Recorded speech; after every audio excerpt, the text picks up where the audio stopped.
예전에는 날씨가 좋은 날에는 어디론가 훌쩍 쉽게 떠날 수 있었고, 예.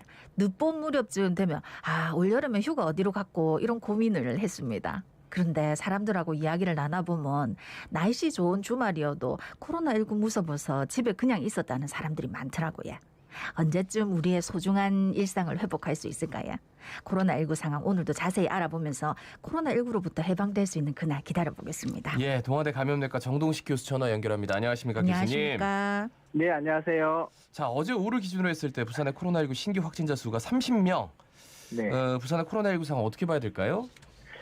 토요일에 검사 수가 한 16,000건에서 46명이었고요. 예. 어제는 한 4,400여 건에서 30명이었거든요. 그렇단 말은 이제 주말 검사 수가 아무래도 좀 이런 적으니까. 부분에 영향이 있었다고 봐야 될 것 같거든요. 그래서 이번 주 화요일쯤 되면 그런 검사 수의 영향을 좀 덜 받기 때문에 확진자 추이를 좀 잘 볼 수가 있을 것 같고요. 이게 4월 초중반에는 하루 확진자가 한 40명에서 50명 정도로 생겼는데 이때는 우리가 이제 기억하시겠지만 유흥업소 관련 확진자가 영향을 많이 했었잖아요. 그죠? 네네.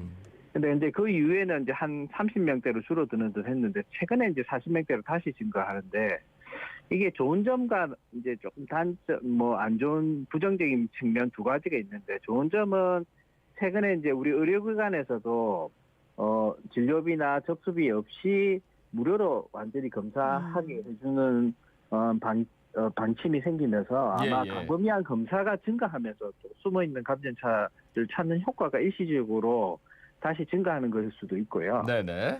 만약 아니면은 또 감염이 계속 확산되고 있는 추이라고 좀 봐야 될 수도 있고요. 이 두 가지 측면이 있는 것 같습니다. 네. 근데 특히 부산 진구에서 어제 14명이 확진자가 나왔더라고요. 왜 이런 말이 네네. 나왔습니까? 이게 이제 더 정확한 역학조사 결과가 나와봐야 되겠지만 네. 이 부산 진구가 사하구에 있어서 확진자 발생이 많이 발생되고 있거든요. 이 보면 4월 17일에서 23일 한 주 동안 통계를 보면요.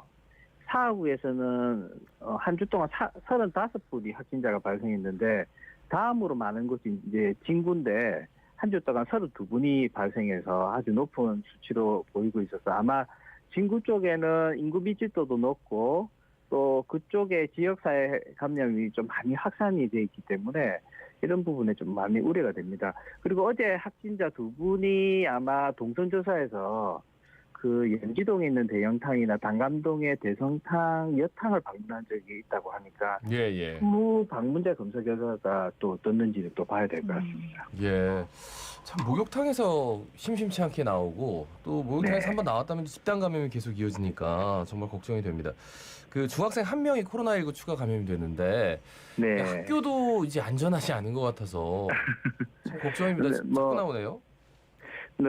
중학생 한 명이 생기긴 했는데 이 감염 가능성이 있는 시점에서는 또 학교에 등교를 하지를 않았다고 하니까요. 아마 학교를 통한 감염 가능성보다는 가족이나 아니면 다른 동선에서 감염됐을 가능성이 좀 높아서 요거는 아마 추후 역학조사를 통해서 확인해 봐야 될 것 같습니다. 예. 근데 이제 만약에 의료인으로부터 진단 검사를 권고받은 유증상자는 의무적으로 검사를 받아야 된다 하던데 요즘 자세한 네네. 설명 부탁드립니다. 이게 이제 결국은 조용한 감염을 빨리 잡기 위해서는 많은 검사가 이루어져야 되기 때문에 네네. 여러 가지 이제 조치들이 나오는데요.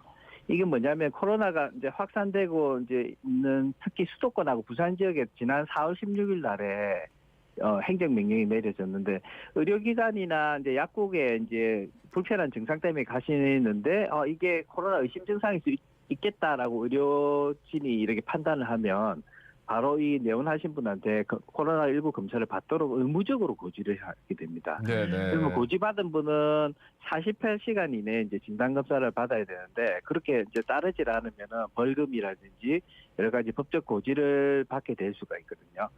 그런데 이제 이런 벌금 때문이 아니라도 지금은 이제 의심 증상이 있더라도 약 먹으면서 집에서 지내시기보다는 가족을 위해서라도 주변 지인들을 위해서라도 가능한 한 빨리 검사를 받고 결과를 확인하는 게 아주 중요할 것 같습니다. 예. 백신 얘기해 보겠습니다. 좀 새로운 게 정부가 2천만 명분의 파이자 백신 추가로 확보했다는 소식이 전해져 오는데 네. 이게 좀 낭보로 들으면 될까요? 어떻게 보세요? 네. 어제 그 발표를 듣고 저도 많이 기뻤긴 했는데요. 지금 아스트라제네카 백신도 상당히 좋은 백신이긴 한데 네. 이제 혈전 문제로 조금 많은 분들이 우려를 하고 있고 그런 오해들이 많이 생기고 있어서 안타까웠는데 지금 이제 화이자 백신이 이제 추가로 2천만 명 분이 추가돼서 어떻게 보면 화이자 백신만 해도 3,300만 명 분이 확보가 됐거든요. 그렇죠.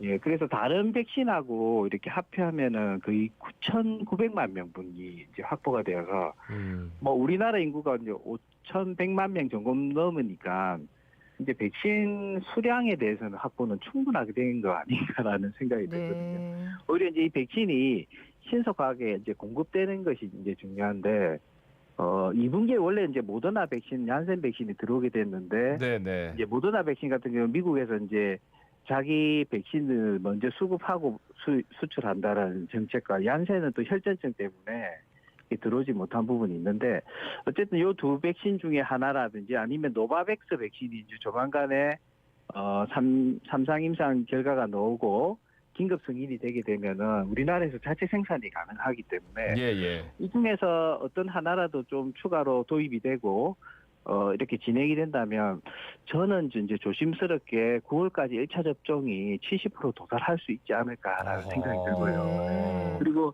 우리나라 워낙 독감 백신 접종 시스템이 잘 돼 있기 네, 때문에 예. 일반 의료기관에서 접종 가능한 백신이 공급이 된다면 저는 저희 나라에서도 충분히 11월까지 집단 면역도 가능할 수 있다라고 조심스럽게 예측해 봅니다. 그러니까 노바백스가 일단 우리나라에서 생산이 될 수도 있기 때문에 맞습니다. 그것만 통과되면은 어쨌든 속도를 확 올릴 수 있다는 말씀이세요? 예, 저는 그렇게 보고 있습니다. 일단 백신을 맞고 온 분들 또 보호자 얘기들을 들어보니까 딱 거기까지 어르신들을 모시고만 가면은 너무너무 잘 돼 있더라면서 이런 칭찬은 다들 하더라고요. 네, 맞습니다. 예. 저희 시하고 구에서 네. 보건소 인력들이 배치해서 모의 훈련도 하고 저도 한번 가서 봤는데 너무 고생해서 하나하나 다 준비를 잘 해주셨고 특히 이제 우리가 걱정하는 게 아나필락시스 이제 이상 반응인데 바로 이제 119 구급대도 준비되어 있고 바로 이송 시스템도 너무 잘 되어 있기 때문에 많이 안심하시고 대상자 연락 받으시면 바로 접종하시면 될 것 같습니다. 예. 코로나19 감염 스스로 확인해 볼 수 있는 자가 진단 키트 있잖아요. 네. 요거를 이제 조심스럽게 이제 허가해 주는 방향으로 조금 여론이 돌아가는 것 같아가지고 네. 이게 그러면 어떻게 쓰여야 되고 그리고 또 도움이 될까요? 어떻게 보세요? 참 이게 좀 힘든 부분인데요. 저나 많은 전문가분들은 오히려 이제 이 자가검사 키트가 혼란을 야기할 수 있다고 보고 있는데요. 만약 쓴다면은 이렇게 관리가 되는 쪽에서 오히려 이제 집에서 자기가 검사하는 게 아니고 학교라든지 아니면 어떤 관리가 되는 곳에서 제한적으로 사용해야 된다고 생각하는데 왜 그러냐면요. 이전에도 한번 말씀드렸지만 민감도라고 해가지고 우리가 감염자 100명이 있으면 이 100명을 몇 명을 찾을 수 있느냐 이 검사가. 예. 그런데 이제 이 자가검사 키트는 적게는 17명에서 50명 정도밖에 찾지를 못하거든요. 네. 그럼 나머지 50에서 83명의 감염자는 음성이라고 나오게 되니까 이분들이 주위에 감염을 전파시킬 수 있잖아요. 예. 그래서 이런 부분들이 저희가 많이 걱정하는 거고 또 더더구나 검체를 일반 의료진이 아니고 일반인이 이제 검사를 해야 되니까 이 정확도도 떨어지고요.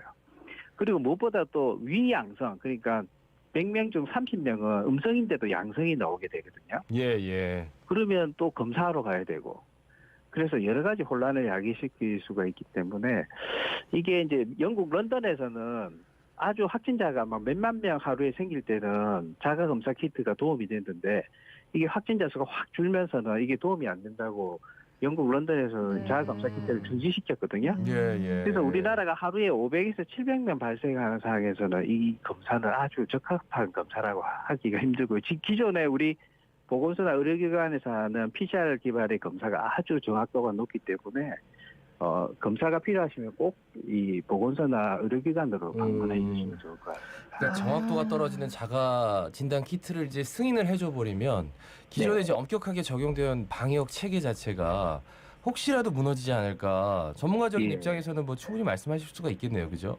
예, 맞습니다. 아니 근데 교수님 너무 헷갈리는 게 지금 이미 기사가 허가가 나서 약국에서 얼마에 판매할 거다, 정확도가 90%다 이런 기사들이 너무 많이 나오거든요. 그래서 그 정확도가 이제 민감도가 그 이제 허가받을 때는 88%라고 했는데 예. 실제 그 기구로 해가지고 서울대병원에서